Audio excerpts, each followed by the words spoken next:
Hi everyone ఈ రోజు నుంచి మన ఛానల్లో నవోదయ 6వ తరగతి సంబంధించి మెంటల్ ఎబిలిటీ క్లాసెస్ స్టార్ట్ చేస్తానండి. ఒక్కసారి మన నవోదయ 6వ తరగతి సంబంధించి ఎగ్జామ్ ప్యాటర్న్ ఎలా ఉంటుందో ఒకసారి చూద్దాం. ఆ తర్వాత మెంటల్ ఎబిలిటీ నేను స్టార్ట్ చేస్తాను మీకు. అదేనండి, మెంటల్ ఎబిలిటీ అన్నా రీజనింగ్ అన్నా కూడా రెండు ఒకటే. సో ఒక్కసారి చూడండి ఎగ్జామ్ ప్యాటర్న్. ఎవరికి సంబంధించిన ఎగ్జామ్ ప్యాటర్న్ అంటే నవోదయ 6th క్లాస్ అంటే April 30 రోజున మీరు రాయబోయే ఎగ్జామ్ సంబంధించి, అది కూడా నవోదయ 6th క్లాస్ ఎగ్జామ్ సంబంధించి దీస్ ఆర్ ద సబ్జెక్ట్స్. ఈ సబ్జెక్ట్స్ ఉంటాయండి. ఒకసారి చూడండి, మెంటల్ ఎబిలిటీ ఉంటుంది. సో మెంటల్ ఎబిలిటీ అన్నా రీజనింగ్ అన్నా రెండు ఒకటే. ఈ రోజు స్టార్ట్ చేస్తాను. నెక్స్ట్ సెకండ్ సబ్జెక్ట్కి ఏముంటుందంటే అర్థమెటిక్ ఉంటుంది. అర్థమెటిక్ అన్నా మ్యాథ్స్ అన్నా మ్యాథమెటిక్స్ అన్నా కూడా ఒకటే. నెక్స్ట్ లాంగ్వేజ్ ఉంటుంది. సో లాంగ్వేజ్ గురించి నేను తర్వాత మాట్లాడతాను. నెక్స్ట్ మ్యాథ్స్, ఆల్రెడీ మనం మ్యాథ్స్ గురించి గత లాస్ట్ 4 or 5 months నుంచి ఇదే డిస్కస్ చేస్తున్నాము. నెక్స్ట్ మెంటల్ ఎబిలిటీ ఈ రోజు స్టార్ట్ చేస్తానని చెప్పి మీకు చెప్పాను. ఒకసారి మెంటల్ ఎబిలిటీ చూసుకుంటే మనకి 50 మార్క్స్ ఉంటాయండి. మనం మెంటల్ ఎబిలిటీ నుంచి 50 మార్క్స్ మనం గెయిన్ చేయొచ్చు. నెక్స్ట్ అర్థమెటిక్ సంబంధించి 25 మార్క్స్ మనం గెయిన్ చేయొచ్చు. నెక్స్ట్ లాంగ్వేజ్ సంబంధించి మనం 25 మార్క్స్ గెయిన్ చేయొచ్చు. ఇక్కడ మీకు ఒక డౌట్ వచ్చి ఉంటుంది, ఏమని మ్యాథ్స్ వచ్చేమో 25 మార్క్స్ అని చెప్పి మీరే చెప్తున్నారు. నెక్స్ట్ మెంటల్ ఎబిలిటీ అంటే రీజనింగ్ వచ్చేమో 50 మార్క్స్ అని చెప్పి మీరే అంటున్నారు. ఒకసారి మనం అబ్జర్వ్ చేసుకుంటే మెంటల్ ఎబిలిటీకి వచ్చి 40 క్వశ్చన్స్ అడుగుతాడు, 40. అర్థమెటిక్ వచ్చి 20 క్వశ్చన్స్ అడుగుతాడు. నెక్స్ట్ లాంగ్వేజ్కి వచ్చి 20 క్వశ్చన్స్ అడుగుతాడు. క్వశ్చన్ గురించి కాసేపు పక్కన పెడితే హైయెస్ట్ మార్క్స్ ఏ సబ్జెక్ట్ నుంచి వస్తున్నాయండి? హైయెస్ట్ అంటే ఎక్కువ మార్కులు మనకి ఏ సబ్జెక్ట్ నుంచి వస్తున్నాయి? మెంటల్ ఎబిలిటీ అనే సబ్జెక్ట్ నుంచి మనకి 50 మార్క్స్ స్కోర్ చేయడానికి ఛాన్స్ ఉంటుంది. బట్ కమింగ్ టు మ్యాథ్స్ వచ్చి ఓన్లీ 25 మార్క్స్ స్కోర్ చేయడానికి మాత్రం ఛాన్స్ ఉంటుంది. నెక్స్ట్ లాంగ్వేజ్ నుంచి మనం 25 మార్క్స్ మాత్రం స్కోర్ చేయడానికి ఛాన్స్ ఉంటుంది. ఇక్కడ మీకు వచ్చిన డౌట్ ఏంటంటే 50 మార్క్స్ వచ్చే సబ్జెక్ట్ని వదిలేసి సారు 25 మార్క్స్ వచ్చే మ్యాథమెటిక్స్ నుంచి ఎందుకు చెప్తున్నారు గత 4 నెలలు అని చెప్పి, ఇదేగా మీకు డౌట్ వచ్చింది. ఓకే, ఇక్కడ మీకు అర్థం కావాల్సిన కాన్సెప్ట్ ఏంటంటే అఫ్కోర్స్ 50 మార్క్సే రీజనింగ్ నుంచి ఆర్ మెంటల్ ఎబిలిటీ నుంచి మనకు 50 మార్క్స్ ఉంటుంది. మ్యాథమెటిక్స్ నుంచి జస్ట్ 25 మార్క్సే. కానీ ఇక్కడ మీరు అబ్జర్వ్ చేయాల్సిన పాయింట్ ఏంటంటే మెంటల్ ఎబిలిటీ అనే సబ్జెక్టు చాలా అంటే చాలా ఈజీ సబ్జెక్టు. ఎంత ఈజీ సబ్జెక్ట్ అంటే ఎవ్రీ 10 స్టూడెంట్స్లో, ఎవ్రీ 10 మంది స్టూడెంట్స్లో 8 స్టూడెంట్స్కి 50 out of 50 మార్క్స్ వస్తాయి. సార్ నిజమా సార్ అంటే 100% కరెక్టే. మెంటల్ ఎబిలిటీ అనే సబ్జెక్ట్ అంత ఈజీ. ఇంకో పాయింట్ చెప్తాను ఎంత ఈజీయో. మీరు మ్యాథ్స్, నేను ఆల్రెడీ మ్యాథ్స్ చెప్తాను కదా, మ్యాథ్స్ అనే సబ్జెక్ట్ని అర్థం చేసుకోవడం కోసం మీరు మీ బ్రెయిన్ 100% యూజ్ చేస్తే ఈ మెంటల్ ఎబిలిటీ ఆర్ రీజనింగ్ అనే సబ్జెక్ట్ని అర్థం చేసుకోవడానికి మీరు జస్ట్ 50% ఎఫర్ట్ పెడితే సరిపోతుంది. మ్యాథమెటిక్స్ మాత్రం 100 and 200% బ్రెయిన్ అయినా పెట్టాలి మ్యాథమెటిక్స్కి. కానీ కమింగ్ టు మెంటల్ ఎబిలిటీ అనే సబ్జెక్ట్ని, మెంటల్ ఎబిలిటీ అనే సిలబస్ని అర్థం చేసుకోవడానికి మీ దగ్గర ఉన్న బ్రెయిన్లో 50% బ్రెయిన్ యూస్ చేసినా చాలు, అంత ఈజీగా ఉంటుంది. సో అర్థమైంది కదండి, మెంటల్ ఎబిలిటీ అనేది చాలా అంటే చాలా ఈజీ. ఎవ్రీ 10 స్టూడెంట్స్లో 8 స్టూడెంట్స్కి ఈజీగా 50 out of 50 వచ్చేస్తుంది. ఇంకా నువ్వు కూడా 50 out of 50 పెట్టి ఏం లాభం? నీ పక్కనోడికి 50-50 వస్తుంది, నీ ముందోడికి వస్తుంది, నీ వెనకాతోడికి వస్తుంది, అందరికీ 50కి 50 ఈజీగా వస్తుంది స్కోర్. ఎందుకు సార్? ఈజీ సబ్జెక్ట్ అది. సో ఇక్కడ డిఫరెన్స్ ఏముండదు, నీకు నీ పక్కనోడికి మధ్య డిఫరెన్స్ ఏముండదు. దీనివల్ల నీకు సీట్ వచ్చే ఉపయోగం ఉండదు. నీకు 50కి 50 వచ్చి అని చెప్పి ఆనందపడక్కర్లేదు. ఎందుకంటే ప్రతి ఒక్క, నేనే చెప్తాను, ప్రతి 10 మందిలో 8 మందికి వస్తుంది స్కోరు. సో దీనివల్ల సీట్ వచ్చే ఛాన్స్ లేదు. అలాగే లాంగ్వేజ్ కూడా చాలా అంటే చాలా ఈజీ. లాంగ్వేజ్ ఎలా ఉంటుందంటే ఒక 4 passages ఇస్తాడు అంతే. 4 passages ఇస్తాడు. 4 passages ఇస్తాడు. ఒక్కొక్క ప్యాసేజ్కి 5 questions అడుగుతాడు. జస్ట్ అంతే, అంతమించి ఏమీ లేదు. దీనికి సిలబస్ అంటూ ఏమీ ఉండదు. ఓన్లీ ఒక 4 passages అడుగుతాడు. ఒక్కొక్క ప్యాసేజ్ నుంచి 5 questions అడుగుతాడు. మీరు నాకు తెలిసి చాలామంది కూడా తెలుగు మీడియం పెట్టుకుంటే మీకు క్వశ్చన్స్ ప్యాసేజ్లు అన్నీ కూడా తెలుగులో కనిపిస్తాయి. ఒకవేళ ఇంగ్లీష్ మీడియం పెట్టుకుంటే మీడియం ఆఫ్ ఎగ్జామినేషన్ మీరు అప్లై చేసేటప్పుడు మీడియం ఆఫ్ ఎగ్జామినేషన్ దగ్గర ఇంగ్లీష్ పెట్టుకుంటే మీ పాసేజెస్ అన్నీ కూడా ఇంగ్లీష్లో కనబడుతుంది. సో నేను మీకు ఏమని చెప్తున్నాను, ఈ రోజు నుంచి మెంటల్ ఎబిలిటీ స్టార్ట్ చేస్తానని చెప్తున్నాను. అండ్ దీన్ని మాత్రం అసలు నెగ్లెక్ట్ చేయకండి. This is the deciding subject. ఇది అందరికీ 50 out of 50 వస్తుంది. లాంగ్వేజ్ అందరికీ 25 out of 25 వస్తుంది. But coming to the mathematics ఇది డిసైడ్ చేస్తుంది. సీట్ వస్తుందా రాదా అని చెప్పి ఇది డిసైడ్ చేస్తుంది. మీరు నిజంగా మీకు సీట్ కావాలంటే 25 మార్క్స్ తెప్పించుకోండి. 25 మార్క్స్ తెప్పించుకుని మీకు కన్ఫర్మ్గా సీట్ వస్తుంది. ఈ సబ్జెక్ట్ని ఎక్కువ టార్గెట్ చేయండి. ఇది అఫ్ కోర్స్ 50 మార్క్సే, కానీ ఈజీ, చాలా ఈజీ అంటే ఈజీ సబ్జెక్టు. సో అర్థమైంది కదండి. నెక్స్ట్ కమింగ్ టు సార్, ఇందా నుంచి మీరు ఒక విషయం చెప్తున్నారు, మెంటల్ ఎబిలిటీ ఈరోజు స్టార్ట్ చేస్తామంటున్నారు. మరి దీని గురించి ఏం మాట్లాడరా, లాంగ్వేజ్ ఎప్పుడు స్టార్ట్ చేస్తారని చెప్పి మీకు ఇంతకుముందే చెప్పాను. లాంగ్వేజ్ సిలబస్ ఏంటండి, ఒక 4 పాసేజెస్ ఇస్తాడు. ఒకవేళ మీరు తెలుగు పెట్టుకున్నారనుకోండి, పాసేజ్ చదవడం వస్తుందా రాదా? ఎస్, ఈజీగా వస్తుంది. ఎందుకు? మన మదర్ టంగ్, మన లోకల్ లాంగ్వేజ్ ఏంటి తెలుగు కాబట్టి ఒక తెలుగులో ఒక 10 లైన్స్ 15 లైన్స్ పాసేజ్ ఇచ్చిన ఆ పాసేజ్ మనకి ఈజీగా అర్థమవుతుంది. వై? బికాజ్ మన మదర్ టంగ్ ఏంటి తెలుగు. సో తెలుగు మీడియం వాళ్ళకి తెలుగులో ఇచ్చిన పాసేజ్ని అర్థం చేసుకోవడానికి చాలా ఈజీగా ఉంటుంది. బట్ ఎవరికి ప్రాబ్లం సార్ అంటే ఎవరైతే ఇంగ్లీష్ మీడియం పెట్టుకుంటారో వాళ్ళకి కొంచెం ప్రాబ్లం. ఎక్కువ ప్రాబ్లం అని చెప్పను కానీ కొంచెం ప్రాబ్లం. ఎందుకు? నేనే చెప్తాను మీకు. 4 పాసేజ్ ఇస్తాడు. ఫస్ట్ ఒక పాసేజ్ తీసుకుందాం. ఆ పాసేజ్లో ఫర్ ఎగ్జాంపుల్ ఒక 10 లైన్స్ ఉన్నాయి అనుకుందాం. మీరు ఆ పాసేజ్లో ఇచ్చిన 5 క్వశ్చన్స్ని ఆన్సర్ చేయాలి అంటే ఫస్ట్ నీకు ఏమర్థం అవ్వాలి? నేను మాట్లాడుతుంది ఇంగ్లీష్ మీడియం ఎవరైతే పెట్టుకున్నారో వాళ్ళకి పాసేజెస్ అన్నీ కూడా ఇంగ్లీష్లో వస్తుంది. తెలుగు మీడియం వాళ్ళకి అసలు ఏ భయం అక్కర్లేదు. ఎందుకు? మనకు తెలుగు వచ్చి పుట్టినప్పటి నుంచి మనం తెలుగే నేర్చుకుంటున్నాం కాబట్టి ఒక పాసేజ్ చూస్తే తెలుగులో చదివేసి కింద క్వశ్చన్స్ కూడా తెలుగులో ఉంటాయి కాబట్టి ఈజీగా ఆన్సర్ చేయొచ్చు. బట్ ఇంగ్లీష్ మీడియం ఎవరైతే పెట్టుకున్నారో వాళ్ళకి చిన్న ప్రాబ్లం ఉంది. ఆ ప్రాబ్లం నేను మీకు సాల్వ్ చేసి పెడతాను. ఓకేనా? రెడీ. సో ఇంగ్లీష్ మీడియం వాళ్ళకి ఏంటంటే ఒక పాసేజ్ ఇస్తాడు. ఒక 10 to 15 లైన్స్ ఉంటుంది. 15 కూడా ఉంటుందండి. నాకు తెలిసి మ్యాక్సిమం 10 లైన్స్ ఇస్తారు అంతే మీకు. సో మీరు కింద ఉన్న క్వశ్చన్స్కి ఆన్సర్ చేయాలి అంటే ముందు మీకు ఈ పాసేజ్ అంతా కూడా అర్థం అవ్వాలి. అవునా కదా? ఎస్, పాసేజ్ అర్థం అయితేనే ఆ పాసేజ్కి రిలేటెడ్గా ఇచ్చిన క్వశ్చన్స్ అనేవి ఆన్సర్ చేయగలరు. సో ప్రతి లైన్ పాసేజ్ అర్థం అవ్వాలంటే ప్రతి లైన్ అర్థం అవ్వాలి. అవునా? నేను మాట్లాడుతున్న జాగ్రత్త వినండి. కింద ఇచ్చిన 5 క్వశ్చన్లు మీరు ఆన్సర్ చేయాలి అంటే పాసేజ్ మీకు అర్థం అవ్వాలి. ఫస్ట్ పాయింట్, పాసేజ్ మీకు అర్థం అవ్వాలి అంటే ప్రతి లైన్ కూడా మీకు అర్థమై ఉండాలి. ప్రతి లైన్ మీకు అర్థం అవ్వాలి అంటే ఆ లైన్లో ఉన్న ప్రతి ఇంగ్లీష్ వర్డ్కి సంబంధించిన మీనింగ్ మీకు వచ్చి ఉండాలి. సో ఇక్కడ మొత్తం చుట్టూ తిరిగి దేని దగ్గరకు వచ్చి మనం ఇంగ్లీష్ వర్డ్ మీనింగ్ మీకు తెలిసి ఉండాలి. So every English word meaning మీకు తెలిసి ఉంటే ఈ పాసేజ్ మీకు అర్థమవుతుంది. వన్స్ పాసేజ్ అర్థమైన తర్వాత కింద ఇచ్చిన క్వశ్చన్స్కి ఈజీగా ఆన్సర్ చేస్తారు. ఓకే, నేను అంటే మనకి దీన్ని బట్టి ఏమర్థం అవుతుంది? ఓకే, ఇంగ్లీష్ పాసేజ్ మనకు అర్థం అవ్వాలి అంటే ప్రతి ఇంగ్లీష్ వర్డ్కి మనకు మీనింగ్ తెలిసి ఉండాలి. ఈ కాన్సెప్ట్ దాకా మీకు అర్థమైంది కదా? ఓకే, మరి ఇంగ్లీష్ వర్డ్కి మీనింగ్ తెలియాలంటే మీకు అన్నీ తెలుసా? ప్రతి వర్డ్ ఇంగ్లీష్ సంబంధించిన ప్రతి వర్డ్కి మీనింగ్ మీకు తెలుసా? నాకు తెలిసి చాలామందికి అయితే తెలియదు. 90% స్టూడెంట్స్కి అయితే తెలియదు, ప్రతి వర్డ్కి తెలియదు. సో దాని గురించి నేనేం ఆలోచించానంటే ఈ రోజు నుంచి మెంటల్ ఎబిలిటీ క్లాసెస్ స్టార్ట్ చేస్తాను. Coming to the language English passage సంబంధించి క్లాసెస్ ఎప్పుడు స్టార్ట్ చేస్తారంటే ఫిబ్రవరి 1st వీక్ నుంచి స్టార్ట్ చేస్తాను. సార్ టైం సరిపోద్దా సార్ అంటే టైం ఈజీగా సరిపోద్ది. నేను ఫిబ్రవరిలో స్టార్ట్ చేస్తే మన ఎగ్జామ్ వచ్చి April 30. అండ్ దట్టు మీకు ఇందాక చెప్తాను ఏమని, అసలు లాంగ్వేజ్ కొంటే సిలబస్ ఏం ఉండదు. నీకు పాసేజ్ చదవడం వచ్చిందా చాలు ఆన్సర్ చేసేస్తారు. సో దీన్ని స్పెసిఫిక్గా సిలబస్ మనం కంప్లీట్ చేయాల్సిన అవసరం లేదు. సో దీని గురించి నేనేం ప్లాన్ చేశానంటే రేపటి నుంచి, దట్ మీన్స్ టుమారో ఆన్వర్డ్స్ మీరున్న వాట్సాప్ గ్రూప్లో ఎవ్రీ డే ఒక 5 వొకాబులరీ వర్డ్స్ మీకు సెండ్ చేస్తాను. అంటే 5 ఇంగ్లీష్ వర్డ్స్ విత్ మీనింగ్స్ మీకు సెండ్ చేస్తాను. మీరేం చేయాలంటే ఒక నోట్బుక్ పెట్టుకోండి. నా కోసం కొత్త నోట్బుక్లు కూడా పెట్టక్కర్లేదు. మీ దగ్గర ఉన్న పాత నోట్బుక్లు పెట్టినా సరిపోద్ది. అర్థమైందా? డబ్బులు అయితే వేస్ట్ చేయకండి. సో ఓల్డ్ నోట్బుక్స్ పెట్టుకున్న ఆ ఓల్డ్ నోట్బుక్స్లో ఏం చేస్తానంటే ఎవ్రీ డే నేను మీకు మీరున్న వాట్సాప్ గ్రూప్లో అది మార్నింగ్ అయినా నైట్ అయినా ఏదో ఒక టైంలో నేను మీకు రేపటి నుంచి ఎవ్రీడే ఒక 5 వొకాబులరీ వర్డ్స్ అనేవి సెండ్ చేస్తాను విత్ మీనింగ్స్. తెలుగు మీనింగ్స్ కూడా పక్కన పెడతాను. మీరు ఇంగ్లీష్ మీనింగ్ తెలుగు మీనింగ్ 2 రాసి మీరున్న వాట్సాప్ గ్రూప్లో సెండ్ చేస్తాను. మీరు రాయవలసింది ఏంటంటే మీరు పెట్టుకున్న నోట్బుక్లో ఇంగ్లీష్ నోట్బుక్లో ఏం చేస్తారంటే ఈ 5 వర్డ్స్ ఎప్పటికప్పుడు ఆ రోజు కాపీ చేసేసి నెక్స్ట్ ఏం చేయాలి, బుక్లో చేయాలా వద్దు, ఆ రోజే రాసిన వెంటనే చదివేయాలి. అర్థమైందా? సో ఇలా ఎవ్రీడే ఒక 5 వర్డ్స్ చెప్పండి నేను మీకు ఇస్తుంటాను. మీరు అబ్జర్వ్ చేసుకోండి. డేకి 5 వర్డ్స్ అంటే మంత్కి వచ్చి ఎన్ని వర్డ్స్ అవుతాయండి? 150 వర్డ్స్ అవుతుంది. దీన్ని బట్టి మీరు అర్థం చేసుకోండి. ఎగ్జామ్ అయ్యేలోపు మనం దగ్గరగా 500 వర్డ్స్ నేర్చుకుంటాం. సో ఇది నేను ప్లాన్ చేసింది. వన్స్ మనం వర్డ్స్ అని నేర్చుకున్న తర్వాత పాసేజ్ రీడింగ్ అనేది చాలా ఈజీగా ఉంటుంది. సో దీని గురించి డౌట్ లేదు కదా? ఫిబ్రవరి 1st వీక్ నుంచి లాంగ్వేజ్ స్టార్ట్ చేస్తాను. ఈ రోజు నుంచి అంటే ఈ క్లాస్ నుంచి నేను మీకు మెంటల్ ఎబిలిటీ స్టార్ట్ చేస్తాను. సో గుర్తుపెట్టుకుని చాలా ఈజీ సబ్జెక్టు, ఆడుతూ పాడుతూ సబ్జెక్ట్ నేర్చుకుందాం. ఓకేనా? ఫస్ట్ మనం ఇప్పుడు ఏం చేద్దామంటే మెంటల్ ఎబిలిటీ స్టార్ట్ చేశారు కదండి, దీనికి సంబంధించి అంటే మెంటల్ ఎబిలిటీ అనే సబ్జెక్ట్కి సంబంధించి అసలు సిలబస్ ఏముందో ఒకసారి చూద్దాం. ఓకే, ఒక్కసారి అందరూ బోర్డు కాస్ట్ చూడండి.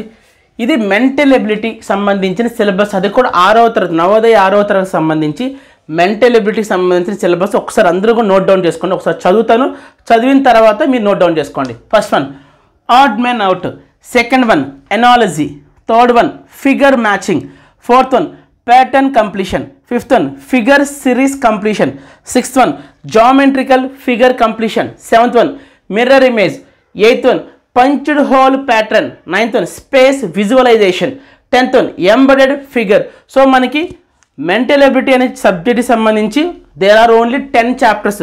మనం 10 చాప్టర్స్ చెప్పుకుంటే సరిపోద్దండి.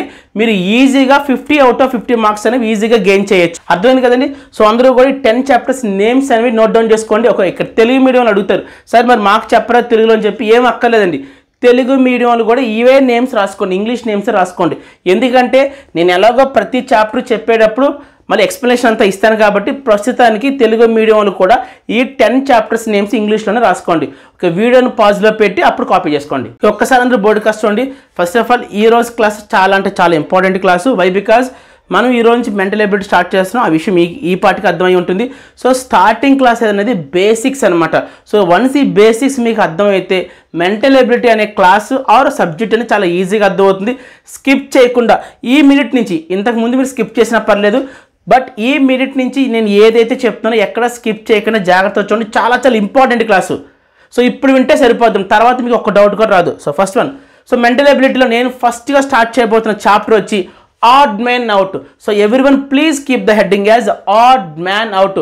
సో హెడ్డింగ్ పెట్టారు కదండి, తెలుగు మీడియంలో కూడా ఇదే హెడ్డింగ్ పెట్టండి. కాన్సెప్ట్ నేను ఎలాగో తెలుగులో చెప్తాను, మీరు ఈజీగా క్వశ్చన్స్ ఐడెంటిఫై చేయొచ్చు. తెలుగు మీడియంలో కూడా ఇదే హెడ్డింగ్ పెట్టుకోండి. ఓకే, అసలు ఆడ్ మ్యాన్ అవుట్ అంటే ఏంటో తెలుసుకోవడం కన్నా ముందు మనం కొన్ని బేసిక్స్ నేర్చుకోవాలి. ఈ చాప్టర్ అంటే ఏంటో తెలుసుకోవడం కన్నా ముందు మనం కొన్ని బేసిక్స్ నేర్చుకోవాలి. ఏంటి సార్ రీజనింగ్, మెంటల్ ఎబిలిటీ కూడా బేసిక్స్ ఉంటాయి సార్ అంటే ప్రతి సబ్జెక్ట్లో కూడా బేసిక్స్ ఉంటాయి. ఒక్క మ్యాథమెటిక్సే కాదండి, ఇంగ్లీష్లో బేసిక్స్ ఉంటాయి, సైన్స్లో బేసిక్స్ ఉంటాయి, సోషల్లో ఉంటుంది. ఎవ్రీ సబ్జెక్ట్లో కూడా బేసిక్స్ ఉంటాయి అనే కాదు, చాలా ఇంపార్టెంట్.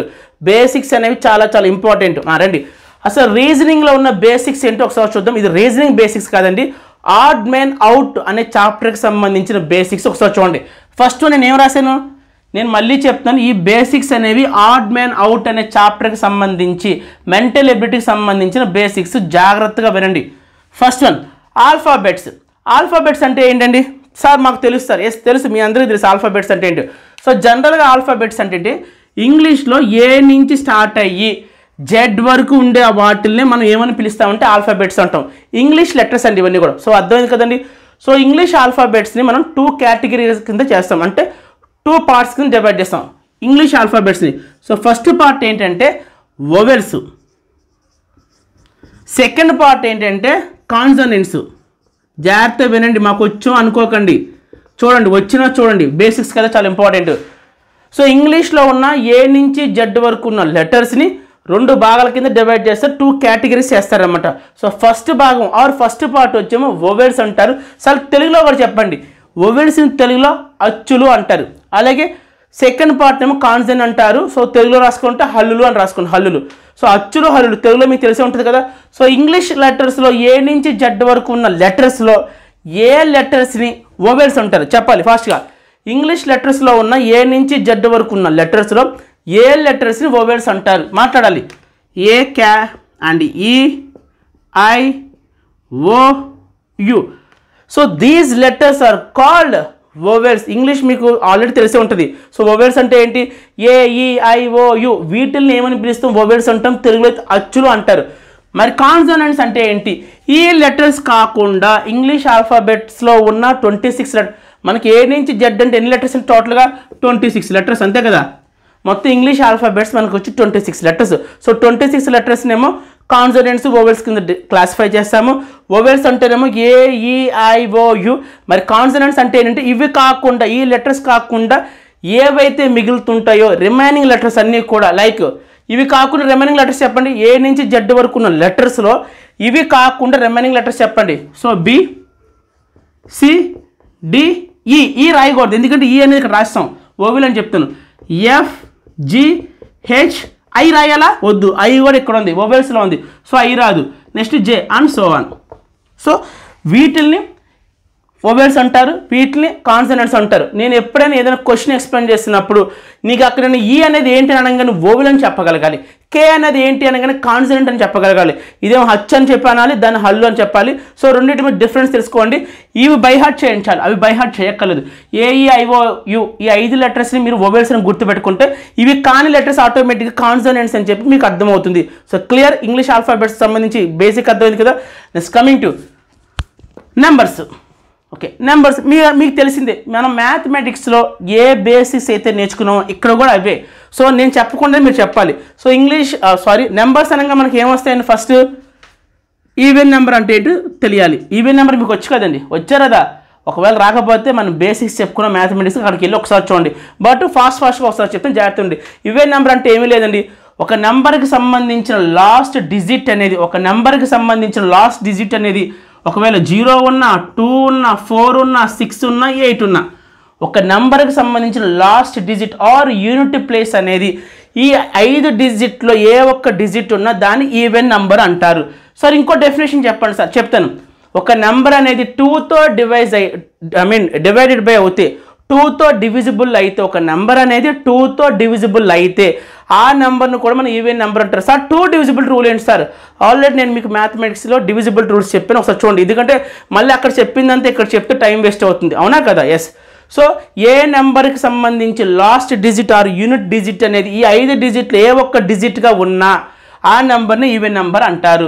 ఇంకో డెఫినేషన్ కావాలంటే, if given number is divisible by 2, ఒకవేళ ఇచ్చిన నెంబర్ అనేది 2 చేత నిశ్శేషంగా భాగింపబడితే ఆ నెంబర్స్ని మనం సరి సంఖ్య అంటారు.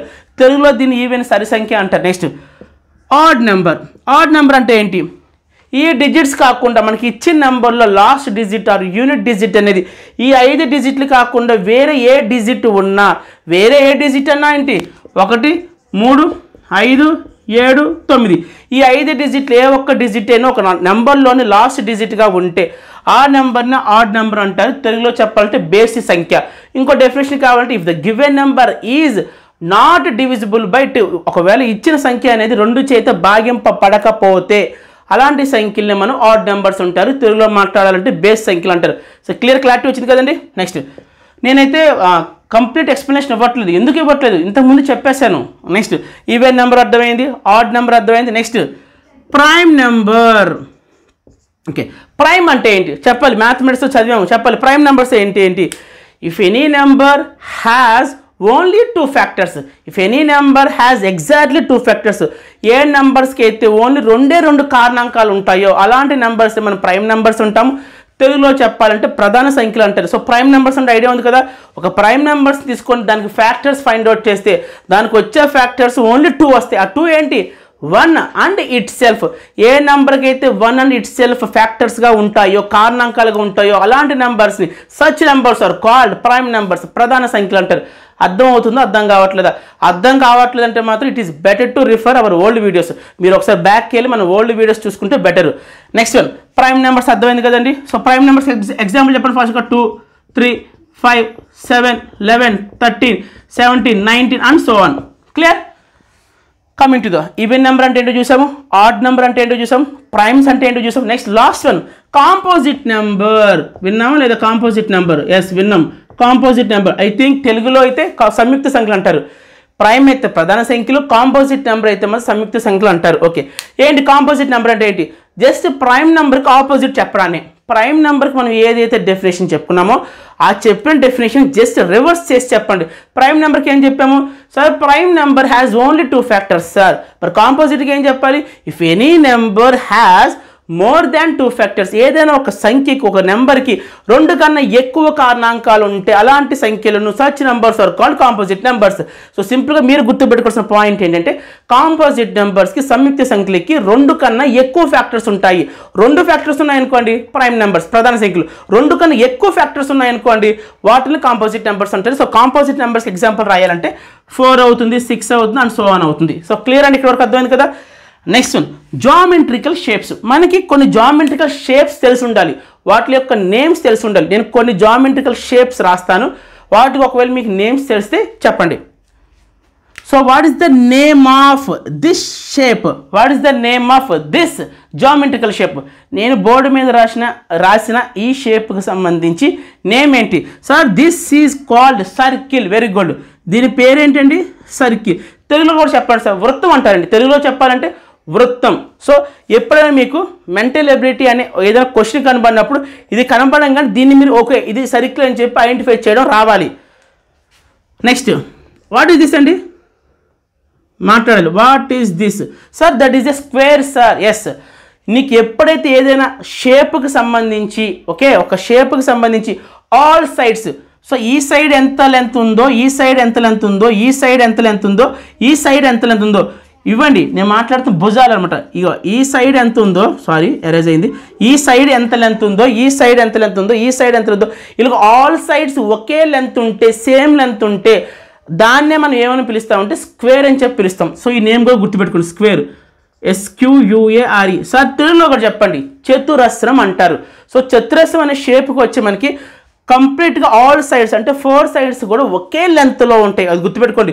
అంటే ఇక్కడ నుంచి ఇక్కడ వరకు ఎంత లెంత్ ఉందో ఇక్కడ కూడా అదే లెంత్ ఉంటుంది, ఇక్కడ కూడా అదే లెంత్ అంటే అంతే పొడవు ఉంటుందని గుర్తుపెట్టుకోండి. అంతే పొడవు ఉంటుంది.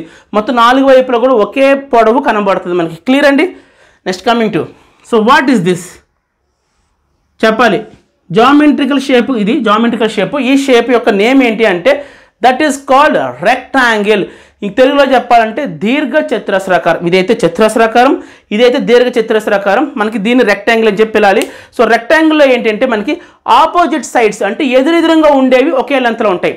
ఎదురెదురుగా ఉండేది ఈ సైడ్కి ఎదురుగా ఉన్నది ఏంటి ఈ సైడ్. సో ఈ రెండు చూడండి ఒకే సైజులో ఉన్నాయి, ఒకే లెంత్లో ఉన్నాయి, అవునా కదా. ఎస్, ఇది ఎంత పొడవు ఉందో ఇది కూడా అంతే పొడవు ఉంది. సో ఇక్కడ మళ్ళీ ఆపోజిట్ సైడ్ ఓన్లీ మనకి రెక్టాంగిల్కి వచ్చి ఓన్లీ ఆపోజిట్ సైడ్స్ ఎదురెదురుగా ఉండే సైడ్స్ ఒకే లెంత్లో ఉంటాయి. ఈ లెంత్ ఎంత ఉందో దీనికి ఎదురుగా ఉండేది కూడా అంతే లెంత్ ఉంది చూడండి. ఈ లెంత్ ఎంత ఉందో దానికి ఎదురుగా ఆపోజిట్గా ఉండే సైడ్ కూడా అంతే లెంత్లో ఉంది. సో అలాంటి ఫిగర్స్ని మనం ఏమని పిలుస్తాం అంటే రెక్టాంగిల్ అని పిలుస్తాం. స్క్వేర్కి వచ్చి మొత్తం అన్ని సైడ్స్ ఒకే లెంత్లో ఉంటాయి చూడండి అన్నీ. But coming to the rectangle opposite sides మాత్రమే ఈక్వల్గా ఉంటాయి. సో ఎప్పుడైనా మీకు మెంటల్ ఎబిలిటీ సంబంధించి ఇలాంటి ఫిగర్స్ కనబడితే ఐడెంటిఫికేషన్ రావాలి. ఇది సర్కిల్ అని చెప్పగలగాలి, ఇది స్క్వేర్ అని చెప్పగలగాలి, ఇది రెక్టాంగిల్ అని చెప్పగలగాలి. తెలుగులో మాట్లాడటం వృత్తం, చతురస్రం, దీర్ఘ చతురస్రం. Clear. Okay, next lines. 4th basics. నేను మాట్లాడుతుంది బేసిక్స్ గురించి, చాలా ఇంపార్టెంట్ క్లాస్, అస్సలు నెగ్లెక్ట్ చేయకండి. లైన్స్. సో లైన్స్ అనేవి 2 రకాలుగా ఉంటాయి. మనం చిన్నప్పుడు నేర్చుకున్నాం. ఇలా ఒక లైన్ కనబడింది అనుకోండి, ఆ లైన్ ఏమని పిలుస్తాం మనం. ఇలా మనకి ఎప్పుడైనా ఏదైనా లైన్ కనబడితే ఆ లైన్ మనం స్లీపింగ్ లైన్ అంటాం. ఎస్, తెలిసిందే. మరి ఇలా కనబడితే sir that is a standing line sir. Very good. ఇలా రాస్తేనేమో హారిజెంటల్గా రాస్తేనేమో స్లీపింగ్ లైన్, ఇలా వర్టికల్గా రాస్తేనేమో స్టాండింగ్ లైన్. క్లియర్ కదండి. మరి ఇదేంటిది సార్? దట్ ఈస్ కాల్డ్ చెప్పాలి, that is called curved line. Sleeping line, standing line, curved line. Clear కదండి. Next one. Okay, next one అంటే ఇంకా మనకి ఏం తెలిసి ఉండాలి. ఆడ్ మ్యాన్ అవుట్ అనే చాప్టర్ ఇంకా బాగా అర్థం అవ్వాలంటే ఇంకా మనకి ఏం తెలిసి ఉండాలంటే first one types of vehicles. Vehicles ఎన్ని రకాలు ఉంటాయి? మనకు జనరల్గా 3 రకాల వెహికల్స్ ఉంటాయి. ఏ వెహికల్స్? భూమి మీద వెళ్ళే వెహికల్స్, నెక్స్ట్ నీటిలో వెళ్ళే వెహికల్స్, నెక్స్ట్ గాల్లో ఎగిరే వెహికల్స్. చెప్పండి, భూమి మీద వెళ్ళే వెహికల్స్ అంటే ఏదో ఒక ఎగ్జాంపుల్ చెప్పండి. బస్సు, అవునా కదా. ఓకే, నీటిలో వెళ్ళే వెహికల్కి సంబంధించి ఒక ఎగ్జాంపుల్ చెప్పండి. బోట్ అనొచ్చు, షిప్ అనొచ్చు, ఏదైనా అనొచ్చు. నెక్స్ట్ గాల్లో ఎగిరే వెహికల్స్ అవి కొన్ని చెప్పండి. ఏరోప్లేన్ తీసుకోవచ్చు, హెలికాప్టర్ తీసుకోవచ్చు, రాకెట్ తీసుకోవచ్చు. ఇవన్నీ గుర్తుపెట్టుకోవచ్చు, చాలా చాలా important. Next types of animals. Again types of animals are classified into 3 టైప్స్. భూమి మీద వెళ్ళేవి, నీటిలో ఉండేవి, గాల్లో ఎగిరేవి. సో భూమిలో ఉండేవంటే ఏదో ఒక ఎగ్జాంపుల్ చెప్పండి. టైగరు. నీటిలో ఉండే యానిమల్కి ఒక ఎగ్జాంపుల్ చెప్పండి. ఫిష్. నెక్స్ట్ గాల్లో ఎగిరేదానికి ఏదైనా ఎగ్జాంపుల్ చెప్పండి. బర్డ్. ఇంతే కదా. మన టైప్స్ ఆఫ్ యానిమల్స్ జనరల్గా అయితే 3 కేటగిరీస్ కింద చూస్తాం.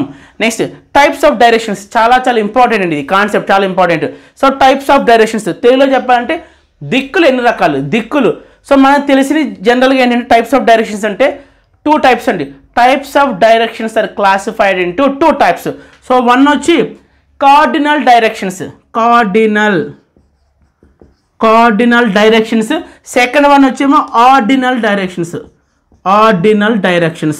So directions are classified into 2 types. One is cardinal directions, second one is ordinal directions. Just మీరు తెలుసుకుంటే సరిపోద్ది, అర్థమైందా? ఇన్డెప్త్గా ఆలోచించకండి, ఓన్లీ బేసిక్స్ మాత్రమే చెప్పే కదా. అసలు మెంటల్ ఎబిలిటీ సబ్జెక్టే చాలా ఈజీ, అలాంటప్పుడు బేసిక్స్ అనేవి ఇంకా ఈజీగా ఉంటుంది. దీన్ని అర్థం చేసుకోవడం కోసం ఎక్కువ కష్టపడకండి, నేను చెప్పింది వినండి చాలు. సో డైరెక్షన్స్ గురించి మాట్లాడుతాం. డైరెక్షన్స్ అనేవి 2 టైప్స్ అని చెప్పాను, cardinal directions and ordinal directions. So cardinal directions అంటే ఏంటి సార్ అంటే north, N for north, S for south, E for east, W for west. Telugu medium రాసుకుంటారంటే సో నార్త్ ఉత్తరం, దక్షిణం, తూర్పు, పడమర. N for north, S for south, E for east, W for west. So ఈ directions ఏమని పిలుస్తామంటే cardinal directions అంటారు. మరి ఆర్డినల్ డైరెక్షన్స్ అంటే ఏంటంటే ఎన్ఈ అంటే నార్త్ ఈస్ట్, ఎన్డబ్ల్యూ అంటే north west, next SE south east, next SW south west. అంతే, గుర్తుపెట్టుకోండి చాలు, మీరు గుర్తుపెట్టుకుంటే సరిపోద్ది. మళ్ళీ కాన్సెప్ట్ వచ్చినప్పుడు డయాగ్రామ్ వేసి చాలా నీట్గా ఎక్స్ప్లెయిన్ చేస్తాను. అప్పటి వరకు మీరు ఏం చేస్తారంటే డైరెక్షన్స్ అనేవి 2 టైప్స్ అని, ఒకటి కార్డినల్ అని, ఇంకోటి ఆర్డినల్ అని చెప్పి. కార్డినల్ డైరెక్షన్స్ అంటే సౌత్, నార్త్, ఈస్ట్, వెస్ట్ అని చెప్పి. నెక్స్ట్ ఆర్డినల్ డైరెక్షన్స్ అంటే NE, NW, SE, SW. NE for north east, NW for north west, SE for south east, SW for south west. So ఇవి directions అని చెప్పి just గుర్తుపెట్టుకోండి names చాలు. Next vegetables names, కూరగాయల names తెలుసు కదా మీకు. కూరగాయల నేమ్స్ దీని గురించి చెప్పక్కర్లేదు కదా.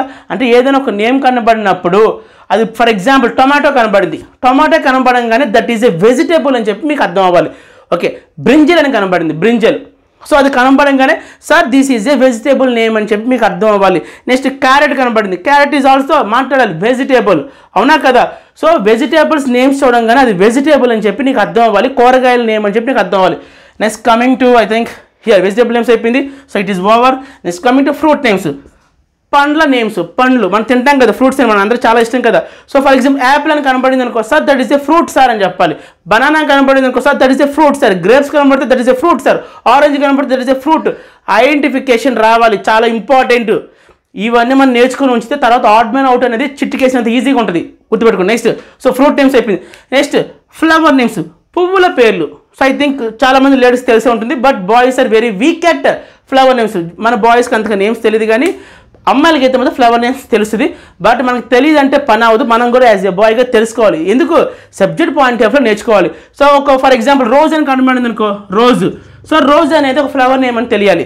లిల్లీ అని కనబడింది అనుకో, LILLY, లిల్లీ అని కనబడింది అనుకో, so that is a flower name అని తెలియాలి. నెక్స్ట్ లోటస్ అని తెలిసింది అనుకో, so that is also flower name అని తెలియాలి. జాస్మిన్ అని కనబడింది అనుకో, మల్లెపువ్వు అండి, జాస్మిన్ అని కనబడింది అనుకో, so that is also flowers అని చెప్పాలి. Identification is very very important. Next one. So అయిపోయింది కదా, వెజిటేబుల్ నేమ్స్ చెప్పాం, ఫ్రూట్ నేమ్స్ చెప్పాము, ఫ్లవర్ నేమ్స్ చెప్పాము. Next coming to the colour names. Okay, పర్టికులర్గా నీకు ఏదైనా కనబడినప్పుడు కలర్ అని చెప్పాలి. సో జనరల్ కలర్స్ ఏంటి? బ్లూ అని, ఎల్లో అని, ఆరెంజ్ అని, గ్రీన్ అని, వైట్ అని, బ్రౌన్ అని, మెరూన్ అని, లావెండర్ అని, ఇలాంటి కలర్స్ ఉంటాయి. జస్ట్ నేమ్స్ మీకు అంటే ఇదంతా ఎందుకు మీకు చెప్తుంటే this is called check list. మీకు ఇవి వచ్చా రాదా అని చెప్పి చెక్ చేస్తాను, అంత మించి ఏం లేదు. రాని వాళ్ళు ఇప్పుడు నేర్చుకుంటారు. సో కలర్ నేమ్స్ మనకు వచ్చు. Next coming to the country names, దేశాల పేర్లు. సో దేశాల పేర్లు అనేవి మీకు తెలుసు, ఇండియా అని, పాకిస్తాన్ అని, అమెరికా అని చెప్పి ఇలాంటి పేర్లు ఉంటాయి. కాబట్టి అవన్నీ కూడా దగ్గర లక్షల్లో ఉంటాయి కంట్రీస్ అనేవి. సో జస్ట్ మీకు పేరు తెలిస్తే తెలుసు, పేరు తెలిస్తే చాలండి. Country names India, Pakistan, Australia, Japan, China, Russia, Spain, so ఇవన్నీ కూడా ఉంటాయి అనమాట. Next coming to the important 10th one is very very important, continent names. ఖండాల పేర్లు. మీరు ఆల్రెడీ సోషల్ స్టడీస్ అనే బుక్లో ఇవన్నీ నేర్చుకుని ఉంటారు. కాంటినెంట్ నేమ్స్ చాలా ఇంపార్టెంట్. సో జనరల్గా మనకి ఎన్ని కాంటినెంట్స్ ఉంటాయి? How many continents are there? ఖండాలు మొత్తం మనకి ఎన్ని ఉంటాయి? There are 7 continents. 7 ఖండాలు ఉంటాయి. గుర్తు వస్తుందా? సోషల్లో చదివేదంతా కూడా ఐ థింక్ 5th క్లాస్లో ఉంటుంది మీకు. ఏంటి ఆ 7 ఖండాల పేర్లు, 7 కాంటినెంట్స్ నేమ్ ఏంటంటే ఏషియా, ఆఫ్రికా, ఎన్ఏ అంటే ఏంటంటే నార్త్ అమెరికా, ఎస్ఏ ఏంటంటే south America, next Antarctica, next Europe, next Australia. 1 2 3 4 5 6 7 నేను మీకు చెప్తుంది అదే. కాంటినెంట్స్ అనేవి, ఖండాలు అనేవి 7 ఉంటాయి. సో ఆ 7 పేర్లు కూడా మైండ్లో గుర్తు రావాలి, ఎందుకంటే వీటిని బేస్ చేసుకునే క్వశ్చన్స్ ఉంటాయి. అవి కూడా ఆడ్ మ్యాన్ అవుట్ అనే చాప్టర్కి సంబంధించి. సో ఎలాగో ఈ కాన్సెప్ట్ వచ్చింది కాబట్టి నేను మీకు ఒక 3 పాయింట్స్ చెప్తాను. ఏంటి పాయింట్స్ అంటే, ఉన్న 7 ఖండాలలో కూడా, ఉన్న 7 కాంటినెంట్స్లో కూడా Asia is the biggest continent. Asia is the biggest. Asia ఖండం అనేది ఉన్న ఖండాలన్నింటిలో కల్లా పెద్ద ఖండము.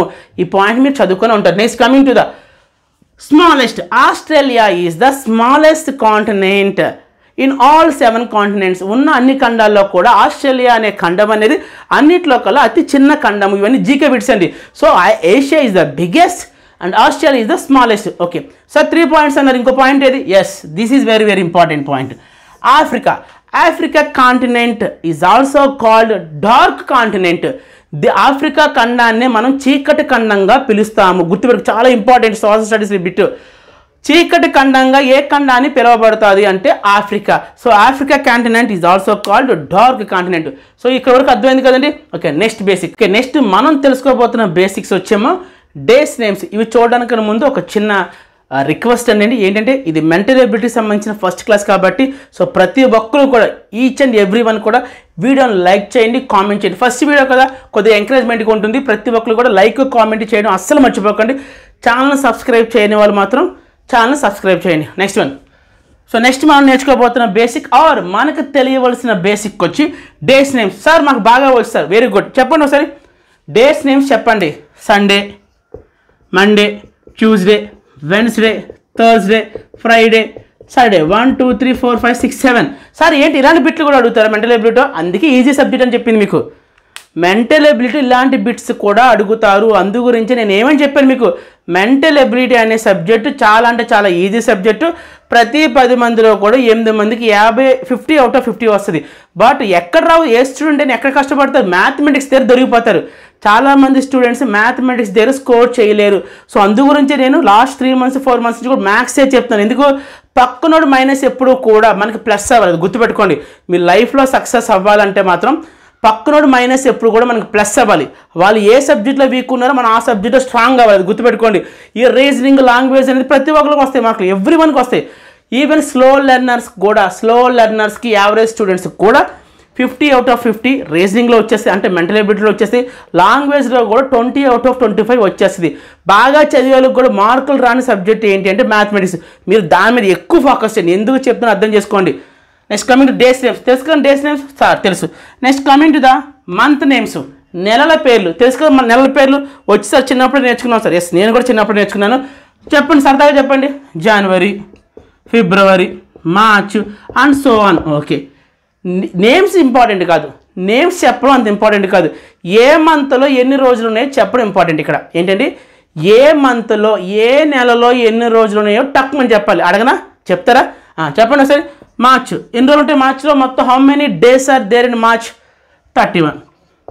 అర్థమవుతుందా? నెక్స్ట్ అక్టోబర్లో మొత్తం ఎన్ని రోజులు ఉంటాయి, ఎన్ని డేస్ ఉంటాయంటే so October has also 31 days. Next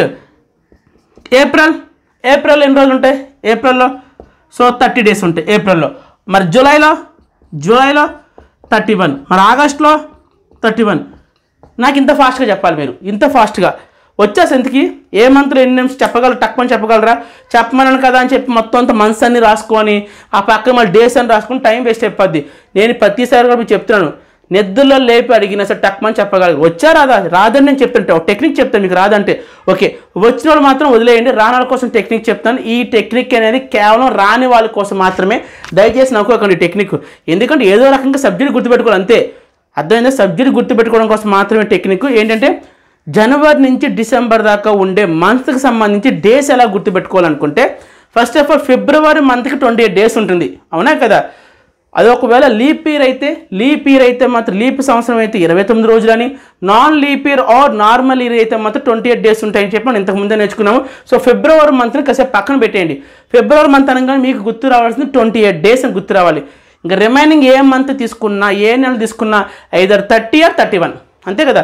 February month తప్పించి ఎక్సెప్ట్ ఫిబ్రవరి మంత్, ఆ ఫిబ్రవరి మంత్ కాకుండా ఇంక మీరు ఏ నెల తీసుకున్నా, ఏ మంత్ తీసుకున్నా అయితే 30 రోజులు ఉంటాయి, లేదంటే 31 రోజులు ఉంటాయి, అవునా కదా? ఓకే, ఏ నెలకు 30 రోజులు ఉంటాయి, ఏ నెలకు 31 రోజులు ఉంటాయి గుర్తుపెట్టుకుందాం.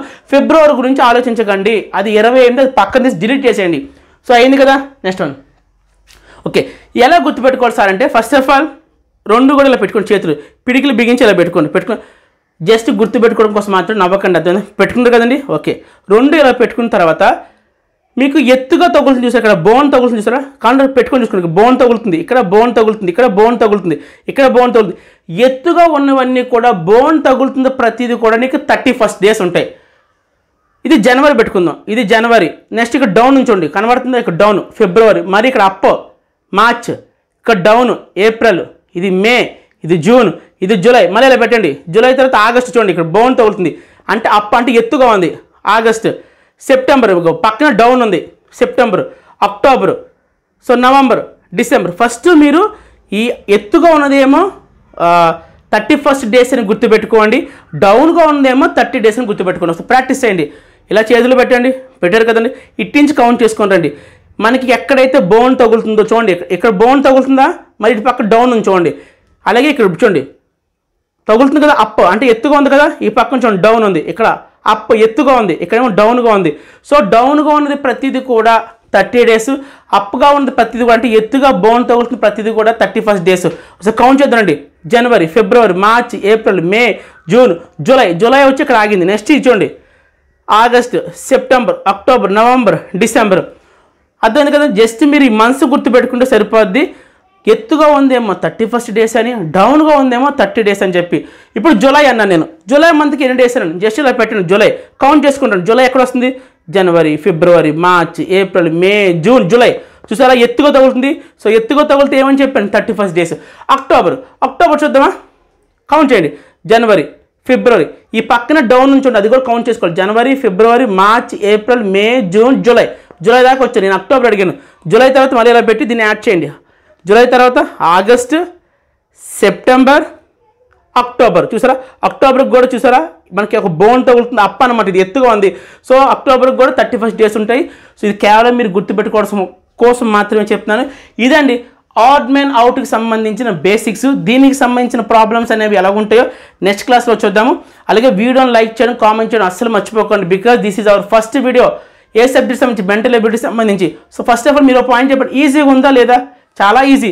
అలాగే సబ్జెక్ట్ కూడా అంతే ఈజీగా ఉంటుంది, నేను అంతే ఈజీగా చెప్తాను. So thank you so much and bye.